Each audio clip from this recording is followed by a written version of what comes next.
Good morning, Jonestown.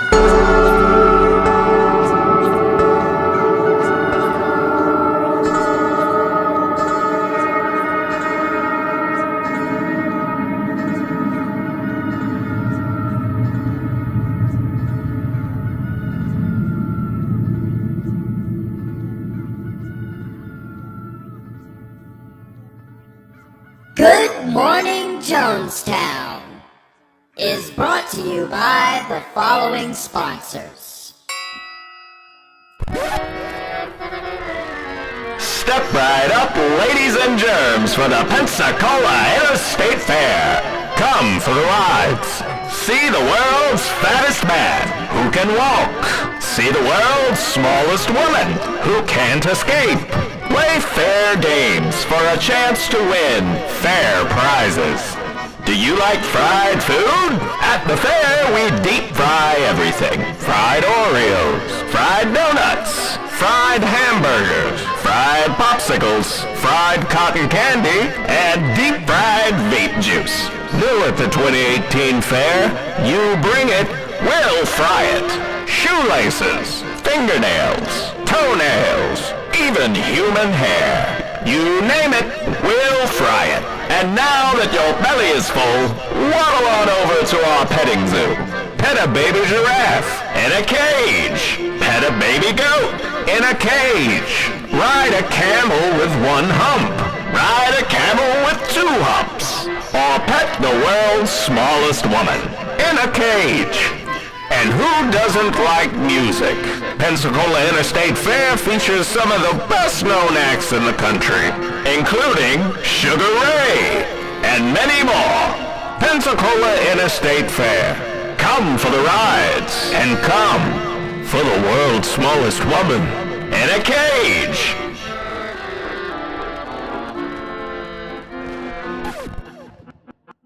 This segment of Good Morning Jonestown is brought to you by Patreon, specifically our Patreon.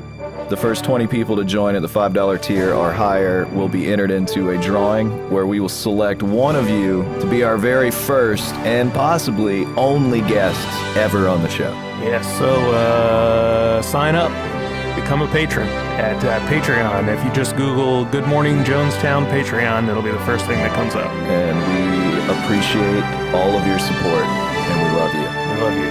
And here's just a short little taste of what you can find on our Patreon bonus episodes. I saw him like a week ago. Well, I didn't see him yesterday, but he could have, Yeah, you could have just missed been it. behind a can of soup.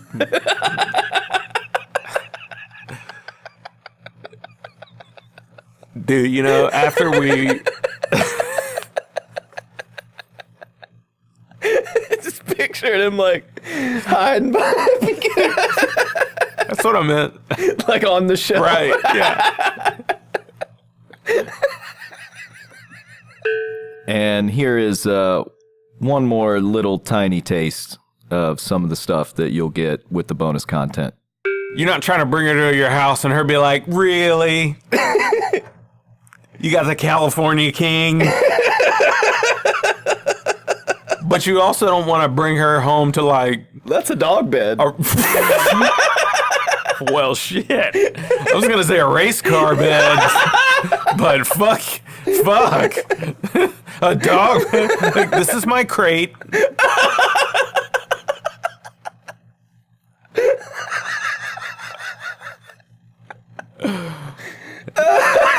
Dude, this is the type of shit that needs to be on Patreon, dude. Enjoy.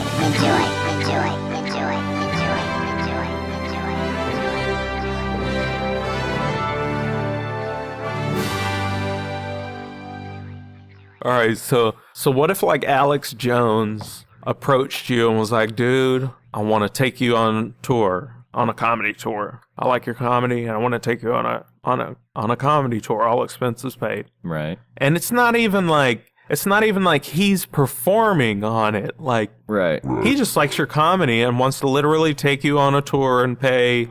Right. So it's like he's not going to be a part of your performance at all. But you do show up to the venue with Alex Jones. Yeah. Would you do it? Is this like he takes us both on tour, so we get to experience it together. Just you. Oh, just me and him? Just you and Alex Jones. In like a tour bus or like... In a car, get hotel rooms. So I got to ride in a car, just me and Alex Jones. Yeah. But more importantly, you show up to the venue. With Alex Jones. I mean, but the thing is, seemingly if he was putting on the tour, the audience would be fans of his, right? No, he's not advertising this in any way, shape, or form. He's just a guy who's a fan of your comedy, who's willing to drive you from town to town, fund it. Is he going to book everything for me? And like... Yes, not as Alex Jones. He will hire a booker to book. And like real venues? Whatever like, you want. Clubs, like legitimate. Yeah. With like ticket sales and... Or just no. Not that. Like a tour, just a tour, spots on shows. You're not headlining. This isn't like comedy club. Well, no, fuck no. So like you could get booked. You could get booked on Star Bar. You get a booked spot at Star Bar in Atlanta on Monday night. Yeah. But you got to show up with Alex Jones. Fuck no, then. Fuck no. I'd do it, dude. I think that should be hilarious as fuck. Walk up with him and be like, "This is my dad." Who drives you on tour? I mean, knowing that him being trapped in a car with me for hours would end in him getting high as fuck, that might be worth it. Yeah. Just to get him alone and get him just fucking retarded stoned and just see what he says, or maybe fuck with him. Yeah. Fight him. Start telling him you're fucking reptile or something. Yeah. Like, dude, listen, I want to let you're fucking really close. I want to let you in on it. Well, let's make it happen. Alex, I know you're a listener. Let's make this happen just for me, man. Holler at me. DM me. Yeah. Slide into Tony's DMs. Or his BMs. What if Alex Jones messaged you through Twitter and he was like, "Hey, I heard about a new conspiracy that's coming up and you're involved in it." I would be like... He's like, "I need to warn you." I would be like... They're plotting against you. By the way, this is Alex Jones. I would be like, "Does it involve me getting really famous at any point?" Yes. Don't tell me anything else. Except one day, because I want to have a nice shirt on. Yeah. Fuck, I don't even want to know. I don't even want to know what day. I'll have the same shirt on anyway. Dude, I've often thought I had one of those names where it's like they're not going to give me my name if I get arrested for something, doing something crazy, you know what I mean? Like, my name is Anthony Wayne Burkett. That has a perfectly nice flow to it, you know? Anthony Wayne Burkett. Yeah. Rolls off the tongue just fine. But dude, if I ever do get caught busted doing something, my name ends up in the paper for being bad, that is never what they'll call me. It'll be Tony Wayne Burkett. You know? Tony Wayne. Sounds like a goddamn serial killer, dude. Tony Wayne. Oh, Jesus. Alex Jones. You think he's just a businessman? You think he believes? I honestly don't think he could believe. Yeah. I mean, maybe some of it, maybe like it's just really exaggerated, and then there's a bunch of shit added that he doesn't even, remotely believe. Mm-hmm. I guess like maybe I'm that much of a shit that like I really like believe though that if he's actually friends with Rogan, like he can't believe all that shit, dude. Yeah.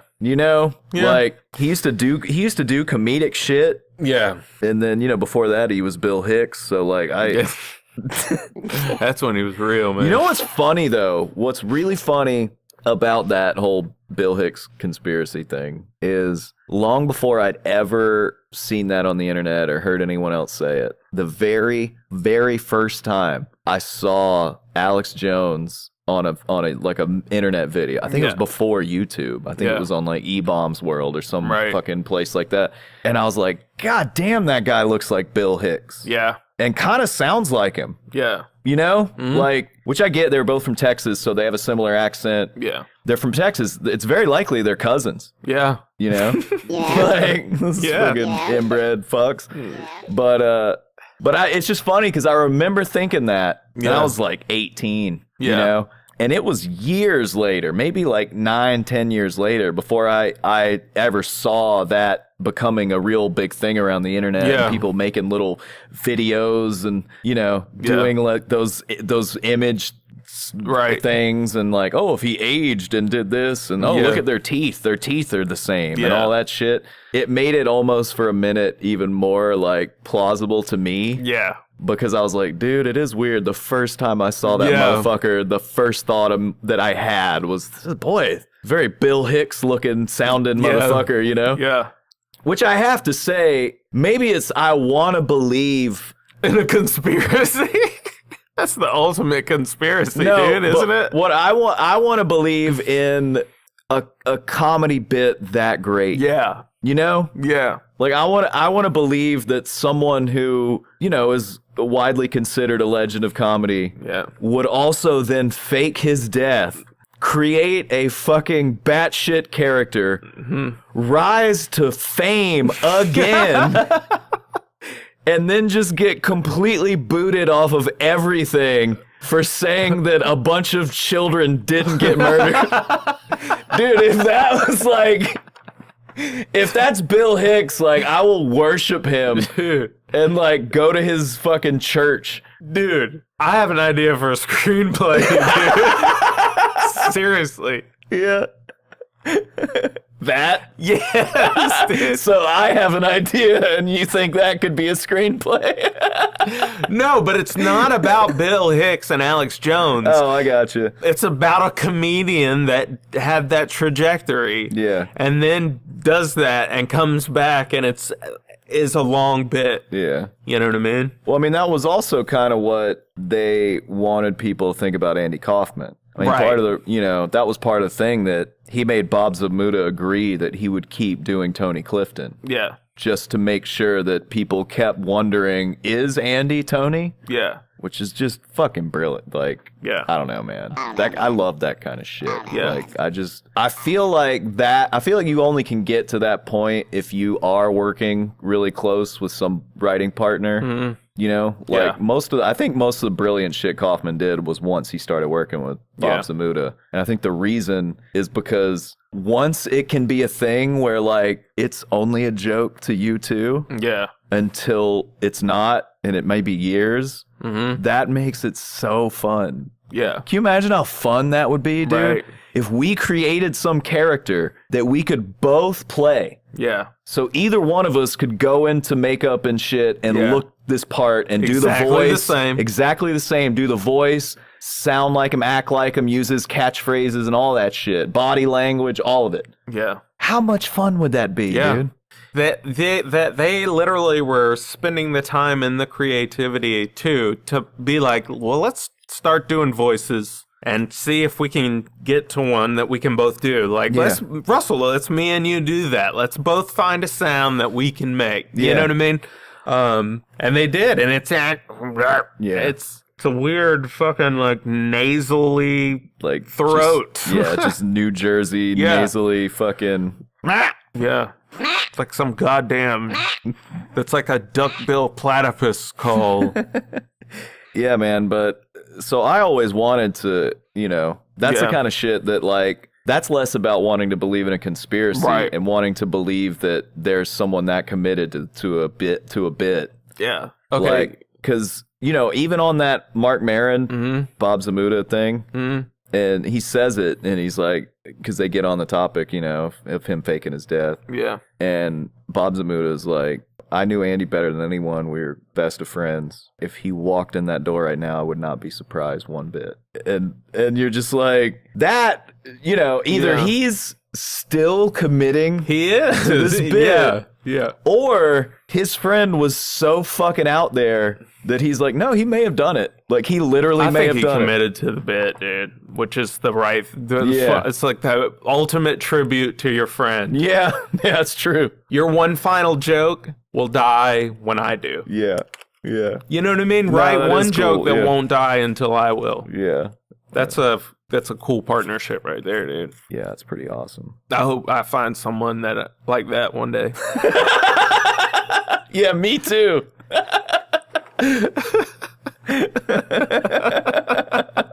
That's the noise we can both make. Let's create a character that's just goes, just has on a clown costume. Okay? Clown costume. And you just stand on the corner. And when children walk by, you go.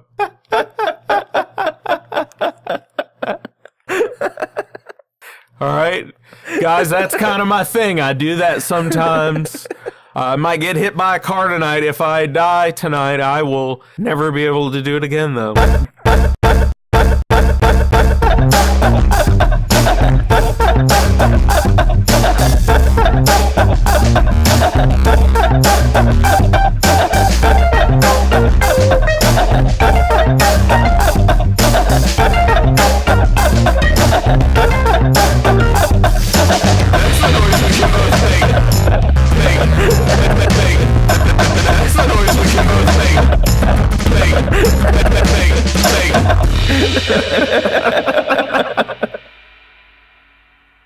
Dude, you're talking about the fake identity and the whole thing. I catfished Rob Corddry. oh, you're talking about the comedian Rob Corddry. Yeah. Yeah. Yeah. Story to tell. I thought you were talking about that dude that works at the Days Inn. No. Dude, so I used to work at Enterprise. Oh, his name's Ron Corduroy. Ron Corduroy? Isn't that his name? Ooh. No, that's the name of the character we're creating later. Ron Corduroy. No, but dude, I worked in Enterprise, and I was such a huge comedy nerd, and literally you have access to everyone's information that's ever rented a car in comics, and people fucking rent cars, dude. Especially comics, I was just looking up all of my favorite comedians and just putting their phone numbers into my phone, and I had like Louis C.K.'s phone number in there just to kind of have, you know, it's like a new open micer, and I was like, I actually could call Louis C.K. right now. Won't do it, but it's neat. But I could. But it's neat, but I could. Dude, for some reason, I don't know why or wonder what circumstances, I was like, I'm gonna try and get some traction for my Twitter. Dude, and Rob Corddry had like 1 million followers. I followed him. He's hilarious, you know? And, dude, so I just, I sent him a text that said, hey, and he responded, you know, he was like, oh, hey, man, how's it going? Like something, long time, whatever, something that insinuated like, oh, this guy, he thinks that I am someone that I am definitely not. Right. I was like, I've been doing good. I was like, hey, said something, I was like, oh, man, I joined Twitter. Or whatever. I saw this kid on here, real funny, made me think he sent him one of my tweets. And he went, haha, whatever. And then he started following me on Twitter. And he retweeted me one time, but I don't remember the circumstances, dude. This is when I was up in Boston and like dealing with some like heavy medical shit. Like the whole time frame, like I was very likely on fucking drugs. Right. Sent that to him. I felt so stupid afterwards. But somehow, dude, I got a text from him. At one point, it was like, hey, man, I'm in town. What are you doing? Or something like that. And I think I never responded. Oh, yeah. Or I might have told him an open mic I was doing. I don't know. I was in Boston. I think he might be from Boston, but maybe not. I don't know. But, dude, that was some fucking foul shit. Well, probably shouldn't post that. Enterprise will probably fucking sue me. They can't. It never happened. It's a made-up story. This is comedy. Yeah. Rob Corddry. Yeah. Ron Corduroy. Yeah. Actually, we should try to get him to listen to this and be like, hey, you're following me because I catfished you. We should. We talk about it on this episode of my podcast. Yeah.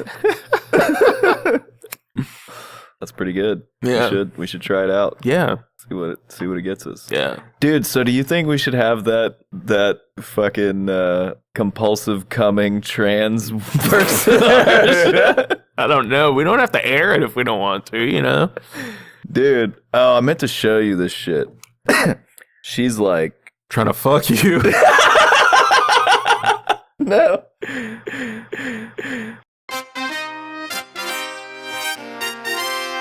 No, I think that the Brian, I don't even know if that's his name. Fucking Brian Seltzer Orchestra. It's like some fucking like, It's not a ska band? I don't think so. I think it's like some Zoot Suit Riot shit. You know what I mean? That's ska, dude. Is it? I don't know. It's bad, whatever Is it is. Swinger? It's like jump and jive and wail. Yeah, that's like swinger music. Yeah. Swing. Not in Florida. It's swing music. That Sorry. Yanni shit's more swinger music if you live here in Florida. No, it's Some of that fucking relax. Et-moi. It's swing. That's what it's called. Swing. Here's Okay. why I know, dude. Yeah. Do you remember like? I'm a swinger. Did you? Don't wear underwear. Yeah. Swinging dick. Did you ever listen to any ska when you were in high school? No. You didn't get. Nuh-uh. Okay. Is that like is ska? Is that like the Real big- Never had to knock Mighty on Boss wood. Tones? Yeah. Yeah. They were one of them. Yeah. Real Big Fish. I haven't seen the name, but I never got into it. Yeah, it's fucking stupid music. Yeah, it's fucking stupid music. Yeah, it's fucking stupid music. Yeah, it's fucking stupid. But like I was into punk music, and when the ska scene started happening, they were trying to like piggyback it into the punk genre. Yeah. And by that I mean like you would go to punk shows and there'd be a fucking ska band on the bill with 3 other punk bands, right? Yeah. And then you'd go to something like the Vans Warped Tour, and there'd be like 8 ska bands there. Yeah. With 40 punk bands. Yeah. And you're like, and so, you know, for a bit, I tried to get into some of them. Yeah. But the only one that was ever any good wasn't really a ska band. They were just a punk band who had 3 horn players. Yeah. But Less Than Jake from Gainesville. Yeah. They were fucking good. I stand by that shit.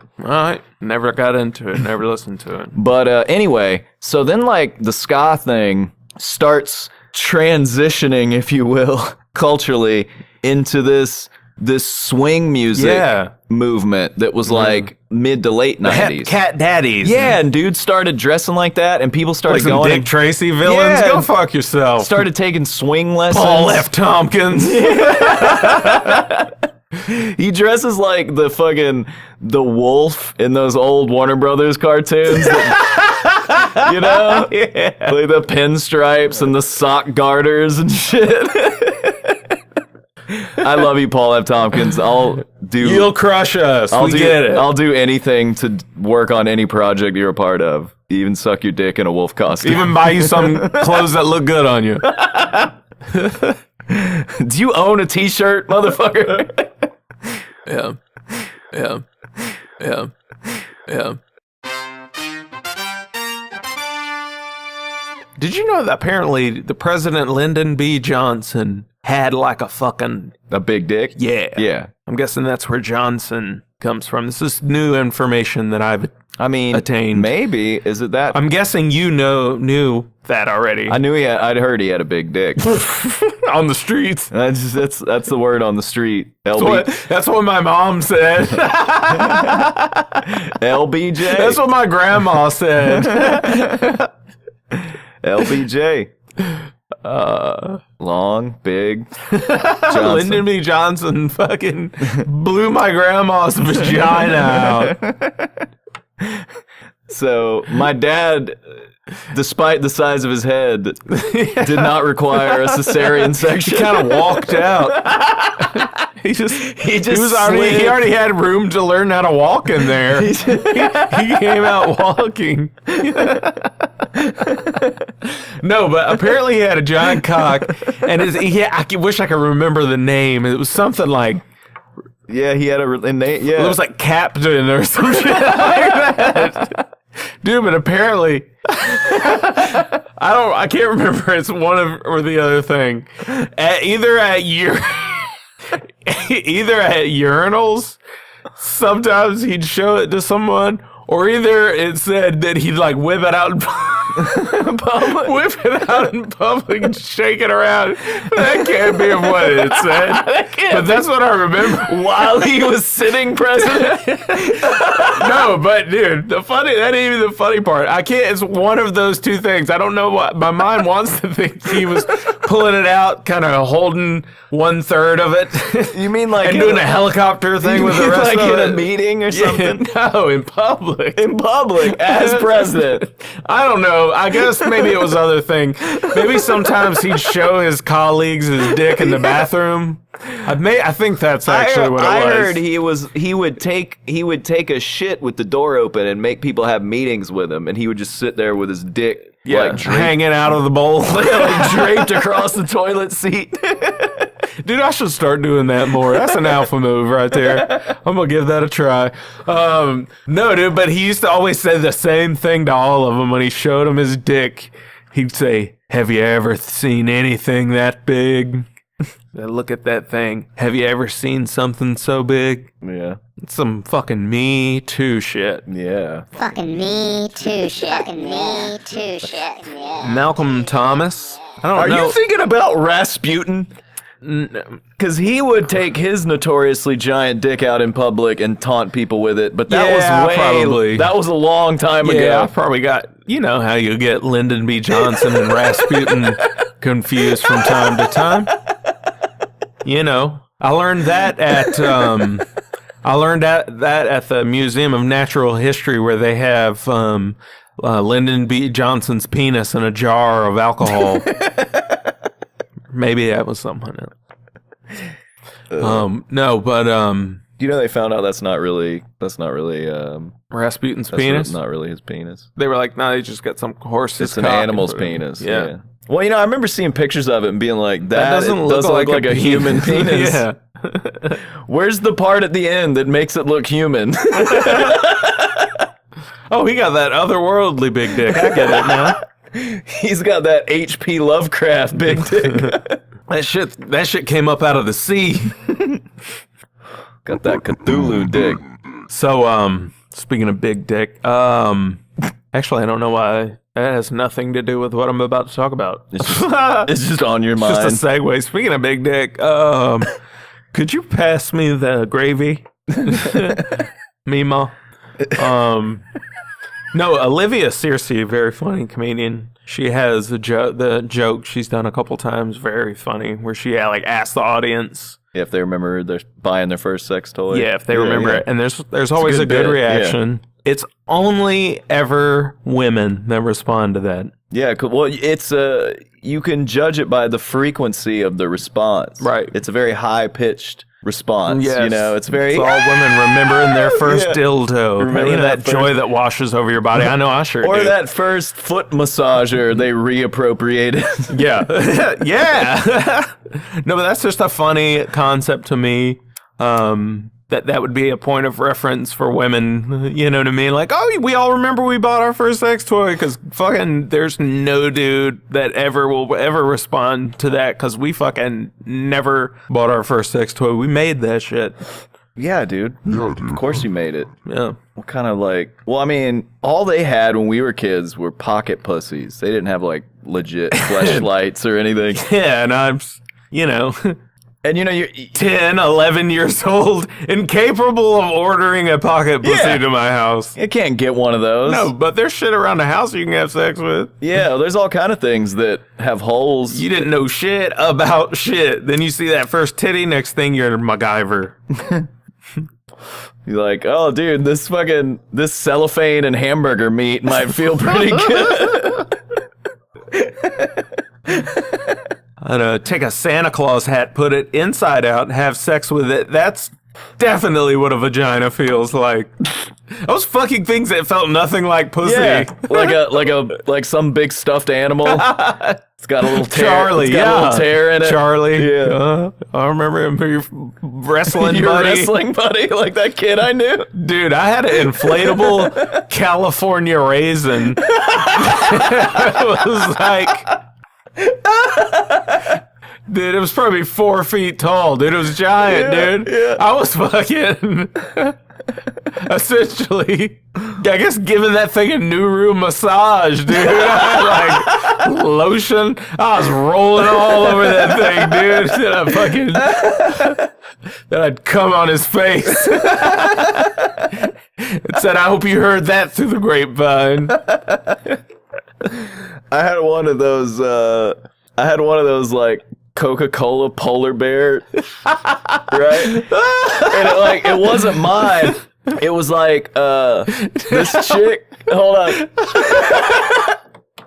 This chick that she was older, and she was like, my mom had been her school teacher, and then she like babysat me and my sister and stuff, and she was smoking hot, and I think she was the first woman I had sexual thoughts about, right? And so she had given my mom this Coca-Cola polar bear for Christmas, right? Yeah. So it smelled like this girl. Right? Yeah. So I would fuck the shit out of that thing. So it was asking for it. Dude, you know the funny... Dude, one of the funny things to me is that we've never had the whole Eskimo brothers conversation with each other. Maybe if we had sex with any of the same people, maybe we should have. Dude, we might have fucked some of the same people. You ever have sex with my buddy? No, I used to fuck the shit out of him. You never I did fuck his kid sister. I fucked the shit out of her. Never fucked Chucky, dude. Should have done that. Didn't. Yeah. Dude, I remember like there was something that came out, and it was like a stress type thing, you know? Yeah. And it was made out of some weird, like, I swear it was fucking silicone, dude. Yeah. And it was like one of those things, like, I remember, like, my dad got it at, like, a convention. They were, like, handing them out. And I just remember, like grabbing it. When Dad was at the Avian Awards. Got his grab bag at the Avian Awards. But, dude, I remember, like, grabbing it and just immediately being like, are there two of these? Tell me you got two of these. Tell me you got two of these titties. Like your dad goes to throw it in the garbage and you dive in the way and you're like, get your hands off of her. Dude, I remember, like, in 4th grade when I saw that, I stayed up and watched the Dice special on HBO. Yeah. And learned a lot of things as a 4th grader. Yeah. And, you know, he talks a lot about jerking off with Vaseline in that special, right? Yeah. And I was like, dude, I never even thought of that. And, like, that's some shit that used to be in people's houses. Right. And what's hilarious to me now is that it's petroleum jelly. Yeah. It's probably made by ExxonMobil. Yeah. And you were jerking off with this shit. It was squishy, though. And I remember, like my mom, shit would last forever, you know? Yeah. And I went in there, and it was just like, you get some out, and you try it, and you're like, oh, dude, this is good. This feels good. And then I remember, like...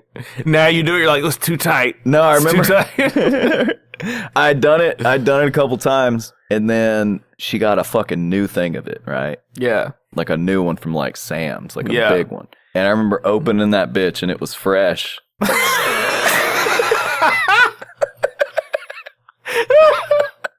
And I was like, I wonder what it's going to feel like to just stick my dick all the way in this thing, right?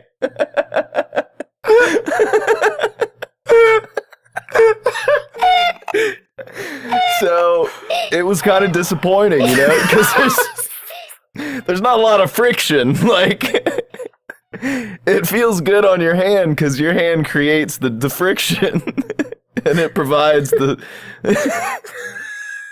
So I'm fucking this economy size Vaseline jar, right? And I, you know, luckily you didn't make a lot of cum in those days. Oh my God. Right? So then, like, you know, that thing, like, settles in after you come, you know, especially if you're raised with shame. I thought you were about to say, especially if you're raised right. No, be raised with shame. Did your mom ever ask you why there was a hole? No. That's what I'm getting at. Okay. So like after the and you're like, and then reality starts to set in. Yeah. What and have you're I like, done? Dude, not only is there a load inside this brand new, but there is a clear imprint of my little dick going in and out of this motherfucker. So, pretty resourceful kid, right? Still had like 2 or 3 hours before they got home. Yeah. I took it outside and set it out in the sun. Oh. And it fucking melted and went back to level, and then I just put it, I don't know if I got all the cum out or not. It got evaporated. Yeah, maybe. Damn. Dude.